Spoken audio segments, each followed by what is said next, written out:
Hello everyone, welcome back to my channel. आज है 7 सितंबर और आज हम पढ़ने वाले हैं पूरे 1 वीक से बनने वाले करंट अफेयर्स के सभी इंपॉर्टेंट क्वेश्चंस को। सभी क्वेश्चंस को हम लोग एमसीक्यूज रूप में देखेंगे और सभी को डिटेल में भी डिस्कस करेंगे। फिर अंत में कुछ अन्य महत्वपूर्ण सवालों को वन लाइनर के तौर पर भी देखेंगे। तो चलिए स्टार्ट करते हैं आज का सेशन। तो आज का पहला सवाल है, हाल ही में प्रधानमंत्री स्वनिधि योजना की अवधि को कब तक के लिए बढ़ा दिया गया है? तो आंसर हो जाएगा ऑप्शन डी 31 मार्च 2030।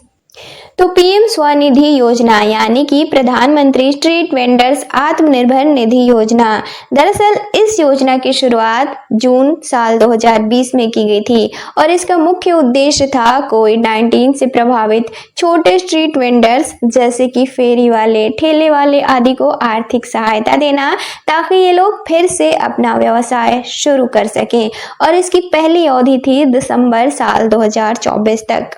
हाल ही में केंद्र सरकार द्वारा इस योजना की अवधि को 31 मार्च 2030 तक के लिए बढ़ा दिया गया है और नया बजट भी निर्धारित किया गया है 7,332 करोड़ रुपए।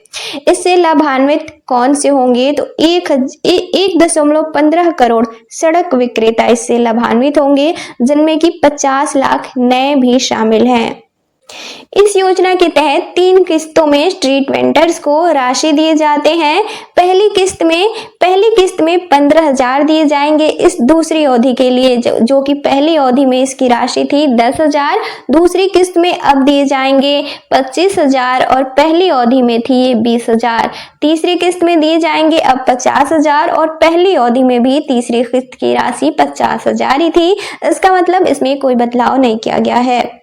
इसके अलावा दूसरी किस्त चुकाने वाले लाभार्थियों के लिए यूपीआई लिंक्ड रुपए क्रेडिट कार्ड का प्रावधान किया गया है।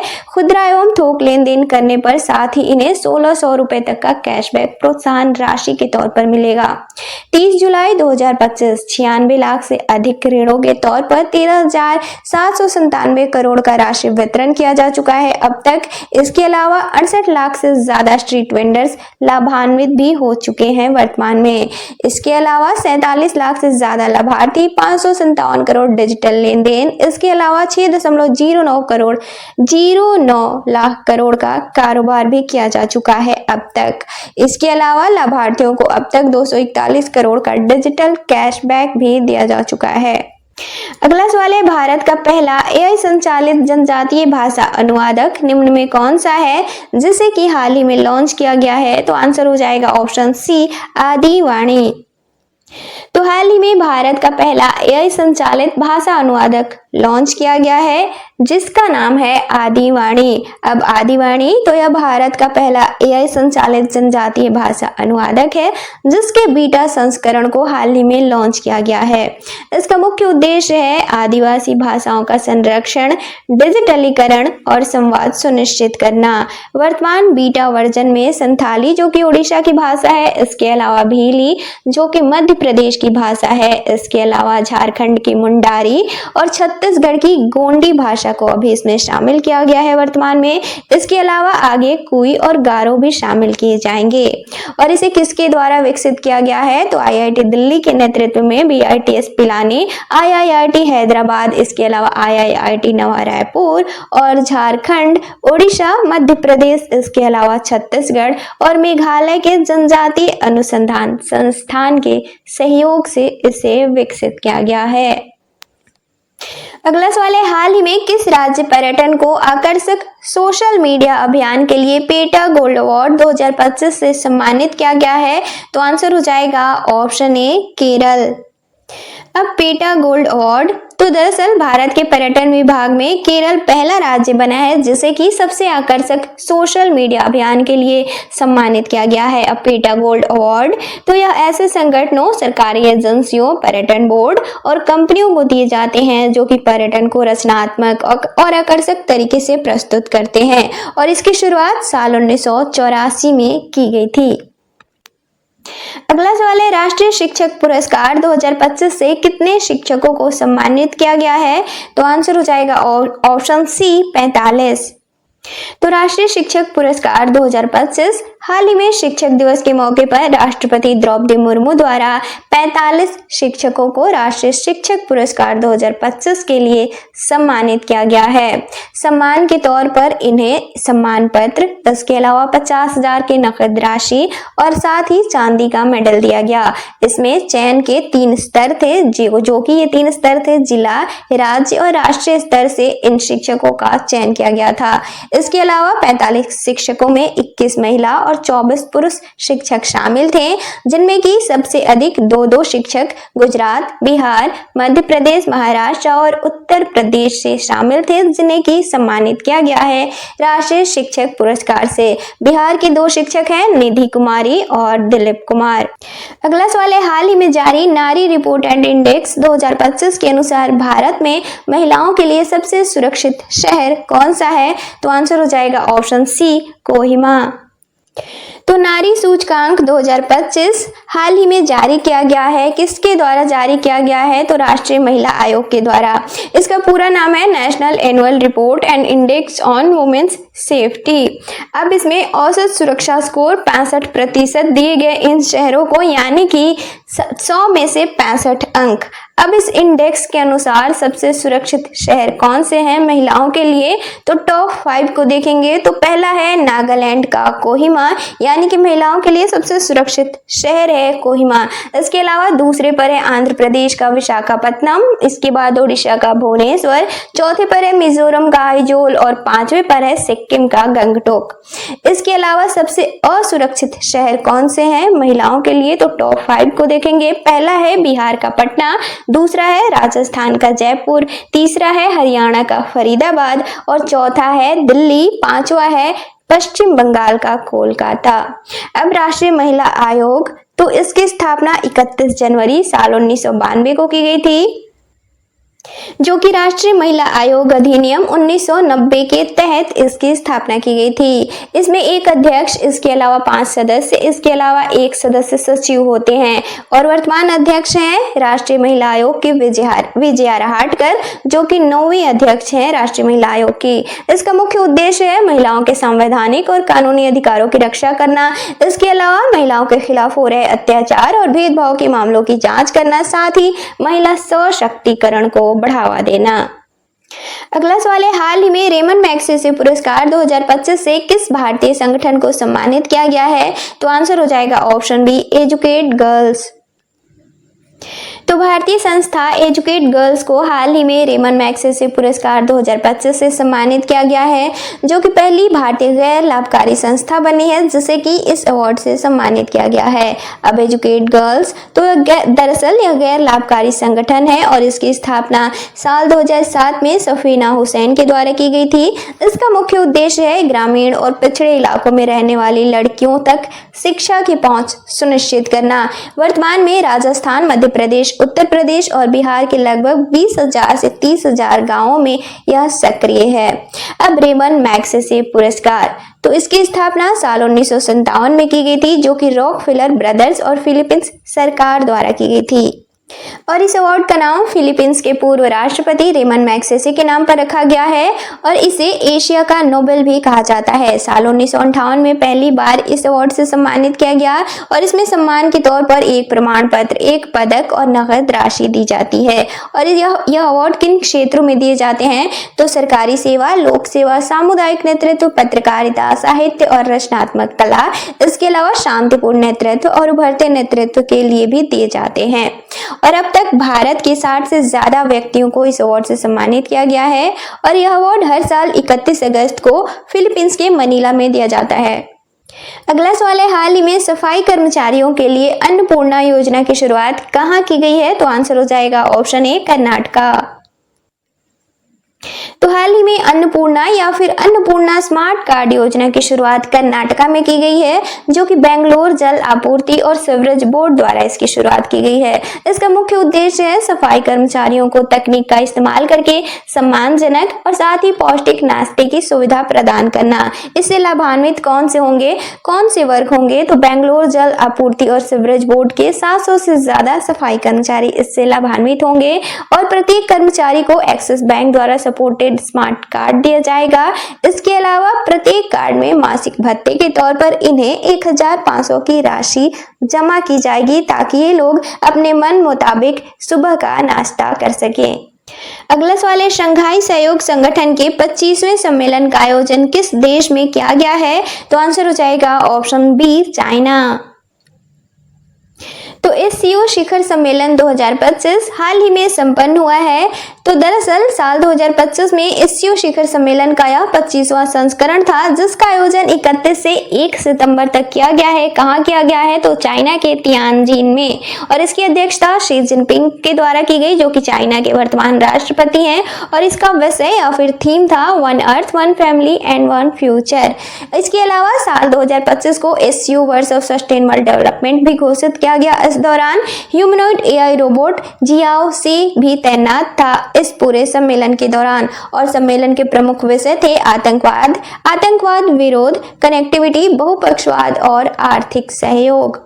अगला सवाल है, हाल ही में भारतीय डाक विभाग द्वारा डिजिपिन को लागू करने के लिए किसके साथ साझेदारी की गई है? तो आंसर हो जाएगा option A, Map My India. हाल ही में भारतीय डाक विभाग द्वारा डिजिपिन को लागू करने के उद्देश्य से मैप माई इंडिया के साथ साझेदारी की गई है। अब डिजिपिन तो digital postal index number, digital geo coded grid आधारित पता प्रणाली है यह, जो कि 6 अंक वाले पिन कोड से अलग होता है और हर 4x4 मीटर क्षेत्र को यह एक यूनिक कोड प्रदान करता है, जिससे कि किसी भी स्थान की सटीक पहचान संभव होती है। इसे भारत सरकार और डाक विभाग द्वारा आईआईटी हैदराबाद, एनआरएससी, इसके अलावा इसरो के सहयोग से विकसित किया गया है। अगला सवाल है, हाल ही में लॉन्च देश की पहली पूरी तरह से स्वदेशी सेमीकंडक्टर चिप कौन सी है? तो आंसर हो जाएगा ऑप्शन डी, विक्रम। तो हाल ही में भारत में पहली बार पूरी तरह से स्वदेशी तौर पे विकसित की गई सेमीकंडक्टर चिप लॉन्च की गई है और इस चिप का नाम है विक्रम 3201। इसका निर्माण 32 बिट आर्किटेक्चर पर किया गया है। इससे फायदे क्या होंगे? तो थोड़े समय में यह बड़े से बड़े डेटा का विश्लेषण करने में सक्षम है। इसके अलावा अंतरिक्ष मिशन में भी इसका इस्तेमाल किया जा सकेगा। भारत अभी तक विदेशों से चिप आयात करता था। भारत सेमीकंडक्टर मिशन के तहत भारत विदेशी आयात पर निर्भरता कम करने और दूसरे देशों की सेमीकंडक्टर जरूरतें पूरी करने की तरफ भी इसके साथ ही अग्रसर है। अगला सवाल है, हाल ही में भारतीय खाद्य निर्यात को बढ़ावा देने के उद्देश्य से भारतीय पहल कहां लॉन्च की गई है? तो आंसर हो जाएगा ऑप्शन ए, नई दिल्ली। तो भारतीय पहल हाल ही में नई दिल्ली में लॉन्च की गई है। इसका मुख्य उद्देश्य है भारत के कृषि खाद्य निर्यात को बढ़ावा देना, साथ ही कृषि प्रौद्योगिकी स्टार्टअप में नवाचार को प्रोत्साहित करना। और भारतीय, तो इसका पूरा नाम है Bharat hub for agritech resilience advancement and incubation for export enablement. इसका लक्ष्य है साल 2030 तक भारतीय कृषि खाद्य निर्यात को 50 अरब अमेरिकी डॉलर तक पहुंचाना। अगला सवाल है, हाल ही में जारी वैश्विक शांति सूचकांक 2025 में पहले स्थान पर कौन सा देश है? तो आंसर हो जाएगा ऑप्शन बी, आइसलैंड। तो वैश्विक शांति सूचकांक हाल ही में जारी किया गया है, जो कि साल 2025 में यह इसका 19वां संस्करण है। किसके द्वारा जारी किया गया है? तो आईईपी यानी कि Institute for Economics and Peace के द्वारा, और इस इंडेक्स की शुरुआत साल 2007 में की गई थी। साल 2025 में इसमें 163 देशों को शामिल किया गया है और इस सूचकांक में 3 आधार पर रैंकिंग की गई है देशों की। ये 3 आधार कौन से हैं? तो पहला है सामाजिक सुरक्षा एवं सुरक्षा, दूसरा है चल रहे संघर्ष, तीसरा है सन्नीकरण स्तर। अब टॉप 5 देश कौन से हैं इस सूचकांक के अनुसार? तो पहला है और दूसरे पर है आयरलैंड, तीसरे पर है न्यूजीलैंड, चौथे पर है ऑस्ट्रिया, पांचवें पर है स्विट्जरलैंड, इसका स्कोर है 1.294। इसके अलावा सिंगापुर 6ठे स्थान पर है और एकमात्र एशियाई देश है जो कि टॉप 10 में है। और इस सूचकांक में अंतिम स्थान यानी कि 163वें स्थान पर है रसिया, इसका स्कोर है 3.441। अब भारत इस सूचकांक में कहाँ है? तो भारत इस सूचकांक में 115वें स्थान पर है। भारत का स्कोर है 2.229 और साल 2024 में भारत 116वें स्थान पर था। अब आईईपी, तो Institute for Economics and Peace, इसकी स्थापना साल 2007 में की गई थी और इसका मुख्यालय ऑस्ट्रेलिया के सिडनी में है। अगला सवाल है, हाल ही में बिहार राज्य जीविका निधि साख सहकारी संघ लिमिटेड का उद्घाटन किसके द्वारा किया गया है? तो आंसर हो जाएगा ऑप्शन ए, प्रधानमंत्री। तो प्रधानमंत्री द्वारा हाल ही में बिहार राज्य जीविका निधि साख सहकारी संघ लिमिटेड का उद्घाटन किया गया है, जो कि 2 सितंबर को वीडियो कॉन्फ्रेंसिंग के माध्यम से किया गया है। इस संस्था के लिए राज्य सरकार द्वारा 1000 करोड़ की स्वीकृति दी गई है। इसके अलावा केंद्र सरकार द्वारा 110 करोड़ रुपए की सहायता दी जाएगी और उद्घाटन के दौरान संस्था के बैंक में प्रधानमंत्री द्वारा 105 करोड़ की राशि का दरअसल यह उन ग्रामीण महिलाओं के लिए सस्ती और सुलभ वित्तीय सहायता प्रदान करेगी जो कि जीविका स्वयं सहायता समूहों से जुड़ी हैं और साथ ही पारंपरिक छोटे वित्त संस्थानों पर निर्भर है, जहां की ब्याज दर 18 से 24% तक होती है। इस सहकारी संघ के तहत इन्हें कम ब्याज दर पर ज्यादा राशि समय पर उपलब्ध कराई जाएगी और यह संस्था पूरी तरह से डिजिटली तरीके से संचालित की जाएगी और पहले चरण में 20 लाख महिलाएं इससे लाभान्वित होंगी। इसके अलावा 12,000 सामुदायिक कार्यकर्ताओं को टैबलेट वितरित किए जाएंगे ताकि ये लोग जीविका दीदियों की डिजिटल प्रणाली सीखने में मदद कर सकें। अगला सवाल है 18वीं विश्व समावेशन कांग्रेस का आयोजन कहाँ किया जाएगा? तो आंसर हो जाएगा ऑप्शन बी, शारजाह, यूएई। तो 18वीं विश्व समावेशन कांग्रेस, इसका आयोजन 15 से 17 सितंबर तक किया जाएगा। कहाँ किया जाएगा? तो संयुक्त अरब अमीरात के शारजाह में। इसका विषय या फिर थीम रहेगा हम समावेशन है। दरअसल इसका मुख्य उद्देश्य है बौद्धिक दिव्यांगता वाले व्यक्तियों और उनके परिवारों के अधिकारों को बढ़ावा देना, साथ ही समावेशी समाजों के निर्माण और वैश्विक स्तर पर समावेशन की दिशा में साझा दृष्टिकोण विकसित करना। इसमें 115 से ज्यादा देशों के लगभग 850 प्रतिनिधि शामिल होंगे। अगला सवाल है हाल ही में भारत के 29वें लेखा महानियंत्रक कौन नियुक्त किए गए हैं? तो आंसर हो जाएगा ऑप्शन सी, टीसीए कल्याणी। तो भारत के 29वें लेखा महानियंत्रक के तौर पर हाल ही में टीसीए कल्याणी को नियुक्त किया गया है। इनकी नियुक्ति 1 सितंबर 2025 से प्रभावी है। इन्होंने एसएस दुबे की जगह ली है। साल 1991 बैच की भारतीय सिविल अकाउंट्स सेवा की अधिकारी हैं। अब सीजीए तो कंट्रोलर जनरल ऑफ अकाउंट्स, केंद्रीय वित्त मंत्रालय के अधीन यह एक पद है। अगला सवाल है हाल ही में सेमिकॉन इंडिया 2025 का आयोजन कहाँ किया गया है? तो आंसर हो जाएगा ऑप्शन बी, नई दिल्ली। तो सेमिकॉन इंडिया 2025 इसका आयोजन 2 से 4 सितंबर तक किया गया था। कहाँ किया गया था? तो यशोभूमि द्वारका, नई दिल्ली में। इसका उद्घाटन प्रधानमंत्री द्वारा किया गया। इसका विषय था building the next semiconductor power house, यानी कि भारत को अगली सेमीकंडक्टर पावर हाउस के तौर पर स्थापित करना। इसमें 18 देशों के 300 से ज्यादा कंपनियों ने भाग लिया था। इस दौरान विक्रम 3201 नामक भारत के पहले पूरी तरह से स्वदेशी तौर पर विकसित की गई सेमीकंडक्टर चिप को भी लॉन्च किया गया। अगला सवाल है हाल ही में अंतर्राष्ट्रीय क्रिकेट परिषद द्वारा महिला क्रिकेट विश्व कप 2025 को बढ़ावा देने के लिए किसके साथ समझौता किया गया है? तो आंसर हो जाएगा ऑप्शन ए, गूगल। तो आईसीसी महिला क्रिकेट विश्व कप 2025 और इसके अलावा महिला टी20 वर्ल्ड कप 2026 के लिए हाल ही में आईसीसी द्वारा इसे लोकप्रिय बनाने के उद्देश्य से गूगल के साथ साझेदारी की गई है। गूगल दूसरा साझेदार बना है। इससे पहले पहला साझेदार बना था यूनिलीवर। इसका मुख्य उद्देश्य है गूगल की तकनीकों का उपयोग कर क्रिकेट फैंस के लिए महिला क्रिकेट को और रोचक बनाना। और इसके अलावा हाल ही में आईसीसी द्वारा महिला वनडे विश्व कप के लिए इनामी राशि में बढ़ोतरी की गई है। विजेता टीम को पहले दिए जाते थे महिला विजेता टीम को पहले दिए जाते थे 11.65 करोड़ रुपए, जो कि अब दिए जाएंगे 39.55 करोड़ रुपए। इसके अलावा उप विजेता को पहले दिए जाते थे 9.90 करोड़ रुपए, अब दिए जाएंगे वर्तमान में 19.77 करोड़ रुपए। महिला क्रिकेट विश्व कप यानी कि वनडे वर्ल्ड कप 2025 की मेजबानी भारत और श्रीलंका के द्वारा संयुक्त रूप से की जाएगी। इसका आयोजन 30 सितंबर 2025 से किया जाएगा। अगला सवाल है हाल ही में जारी राष्ट्रीय संस्थागत रैंकिंग फ्रेमवर्क NIRF 2025 में पहले स्थान पर कौन सी संस्था है? तो आंसर हो जाएगा ऑप्शन बी, IIT मद्रास। तो राष्ट्रीय संस्थागत रैंकिंग फ्रेमवर्क यानी कि NIRF national institution ranking framework 2025 हाल ही में जारी किया गया है। साल 2025 में यह इसका 10वां संस्करण है। किसके द्वारा जारी किया गया है? तो केंद्रीय शिक्षा मंत्रालय के द्वारा। इसमें 5 मानकों के तहत रैंकिंग की गई। ये 5 मानक कौन से थे? तो शिक्षण, शोध, स्नातक परिणाम, समावेशिता और इसके अलावा प्रतिष्ठा 17 श्रेणियों में रैंकिंग की गई है इस सूचकांक में। इसके अलावा इसमें कुल संस्थान शामिल थे 14,163।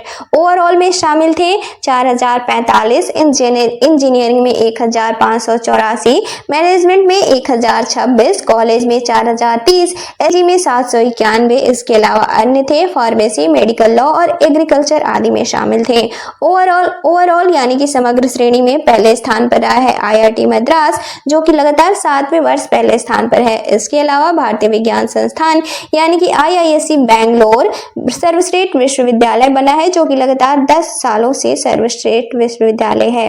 इसके अलावा मेडिकल कॉलेजों में एम्स दिल्ली पहले स्थान पर है और डेंटल कॉलेज में एम्स दिल्ली पहले स्थान पर है। इसके अलावा विश्वविद्यालय में जवाहरलाल नेहरू विश्वविद्यालय दूसरे स्थान पर है, ओवरऑल में 10 में भी शामिल है। इसके अलावा कॉलेज में दिल्ली विश्वविद्यालय के हिंदू कॉलेज पहले पे और इसके अलावा मिरांडा हाउस दूसरे स्थान पर है। अब NIRF रैंकिंग और बिहार, तो डॉक्टर राजेंद्र प्रसाद केंद्रीय कृषि विश्वविद्यालय पूसा समस्तीपुर ओवरऑल रैंकिंग में यह 14वें स्थान पर है। भारतीय कृषि विश्वविद्यालयों की श्रेणी में पहले स्थान पर है यह। इसके अलावा लॉ में Chanakya national law university Patna 17वें स्थान पर है। इसके अलावा इंजीनियरिंग में IIT पटना 19वें स्थान पर है। अगला सवाल है राष्ट्रीय पोषण सप्ताह 2025 की अवधि क्या है? तो आंसर हो जाएगा ऑप्शन ए 1 से 7 सितंबर। तो राष्ट्रीय पोषण सप्ताह 2025 इसका आयोजन 1 से 7 सितंबर तक किया जा रहा है, यानी कि आज तक। इसका आयोजन किसके द्वारा किया जा रहा है? तो केंद्रीय स्वास्थ्य एवं परिवार कल्याण मंत्रालय और महिला एवं बाल विकास मंत्रालय के द्वारा। इसकी थीम है बेहतर जीवन के लिए सही भोजन। अगला सवाल है हाल ही में क्रेस्ट गोल्ड पुरस्कार से किसे सम्मानित किया गया है? तो आंसर हो जाएगा ऑप्शन बी आहान रितेश प्रजापति।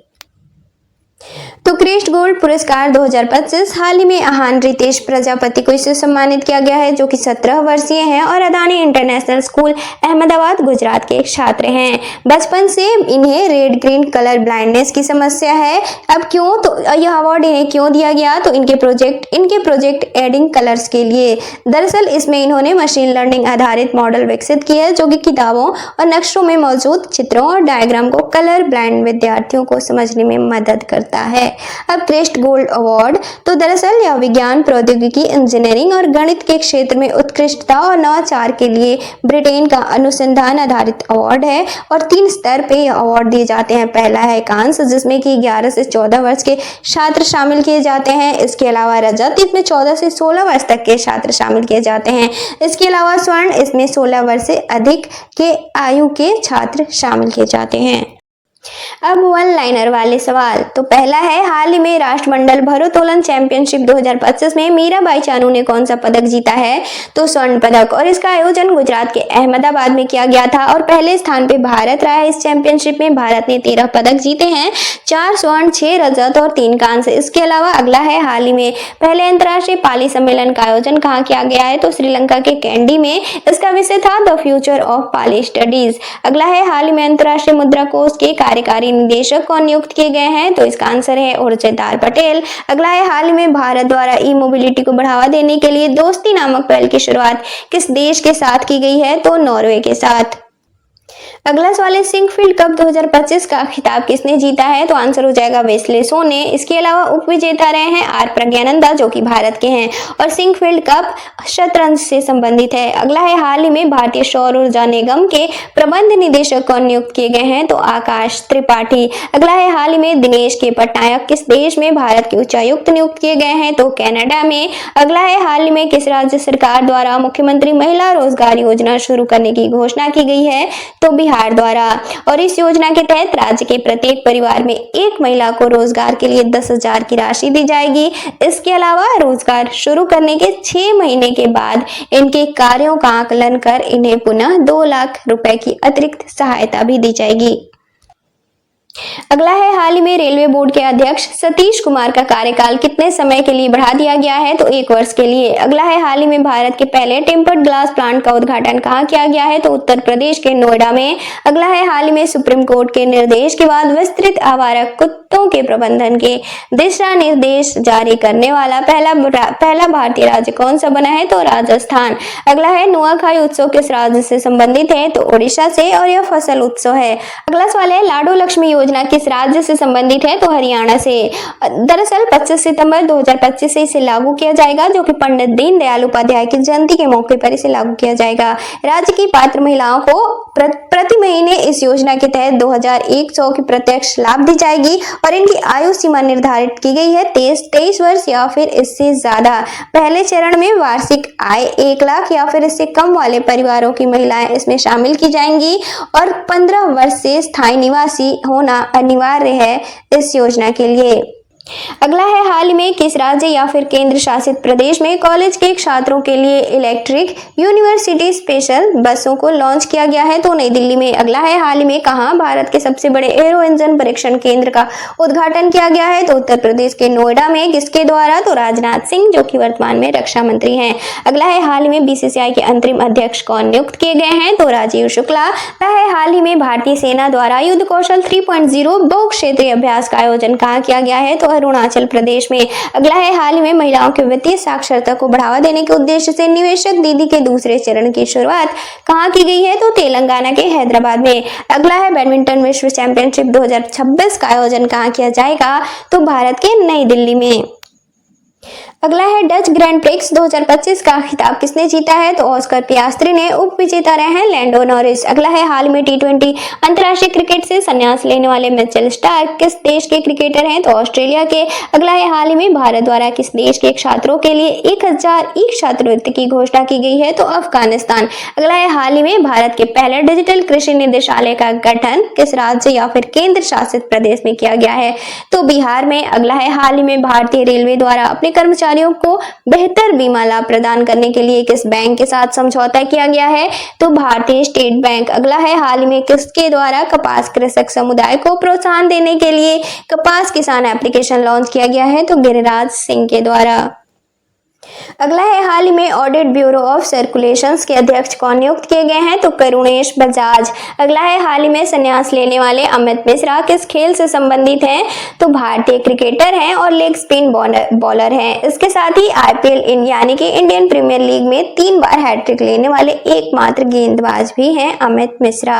अगला है, हाल ही में फुजैरा ग्लोबल सुपरस्टार्स का खिताब किसने जीता है? तो भारत के प्रणव वेंकटेश ने।